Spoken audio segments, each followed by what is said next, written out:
I wish to remind this government that India, under Prime Minister Lal Bahadur Shastri, committed three things to Sant Fateh Singh, the Akali leader: the creation of a Punjabi-speaking state, open-ended public procurement, and an assured return on agricultural produce.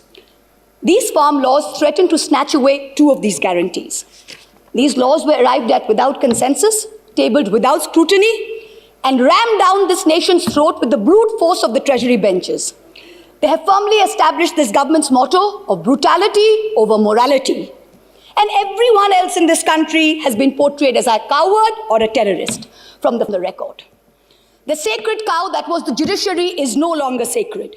It stopped being sacred the day a sitting Chief Justice of this country was accused of sexual harassment, presided over his own trial, cleared himself, and then proceeded to accept a nomination to the upper house within 3 months of retirement, replete with Z+ security cover. The judiciary stopped being sacred when it chose to squander the greatest opportunity that any bench of the highest court of this land has ever seen, to reinforce the founding principles of our democratic republic and to uphold the rights enshrined in Part 3 of our Constitution. One second, please. Please, Mo. He cannot discuss in the House. Please, wait. And Nishikant Dubey, point of order. The ministry is on his legs. Please, 1 second, please. Farmers, to the students, to the old ladies of Shaheen Bagh.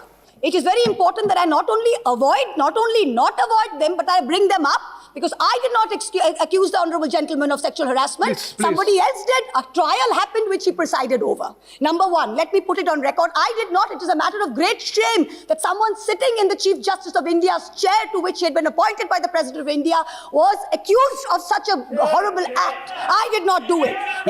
The judiciary stopped being sacred when it chose to squander the greatest opportunity that any bench of the highest court of this land has ever seen, to reinforce the founding principles of our democratic republic and to uphold the rights enshrined in Part 3 of our Constitution. Instead, it let migrants walk to their deaths. It let our greatest activists and modern fighters rot in jail, and it now sits back as a mute spectator when our young are prosecuted for cracking a joke. The judiciary seems to have forgotten the constitutional principle of separation of powers, that Parliament and Parliament alone can legislate. If something is bad in law, then the courts can strike it down or stay it on grounds of unconstitutionality. But unless it is so, the courts must do nothing. The government alone must face the consequences. If the government has brought in the farm laws which are not acceptable to people, then either the government will repeal the laws, or the courts or the people will vote the government out.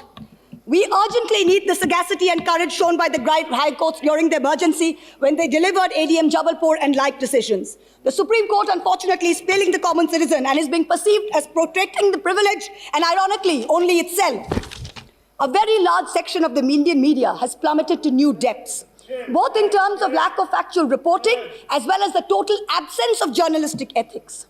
And yet, even when the bar is so low, the WhatsApp chat leaks detailing correspondence between a large government-leaning media channel and the head of the TV ratings agency expose the utter filth and the crony capitalism that, ironically, this government claimed to be saving us from.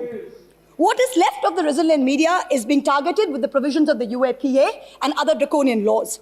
You keep taunting the Congress about the emergency, but India today is in a state of undeclared emergency. But the government has miscalculated. There is a fundamental difference between cowardice and courage. The coward is brave only when armed with power and authority. The truly courageous can fight even when unarmed.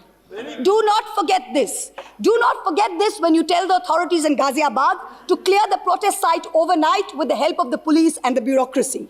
You are not being courageous. You're a coward wielding power. The truly brave came in droves from villages wielding nothing but the belief that their cause is just. They were propelled by the spontaneous tears of their leader, not by the force of their water cannons. Do not forget this when you block the roads and cut the internet off in 17 of Haryana's districts. You are not being brave. You are a coward wielding power. The state of Haryana gives 10% of India's air force and contributes to 11% of the total strength of the Indian Navy. Its people can neither be termed anti-national, nor terrorists, nor gaddars. Do not forget this when a peaceful 60-day movement is insidiously hijacked and then you slap FIRs on Punjab's farmers. You are not being courageous. You're a coward wielding power.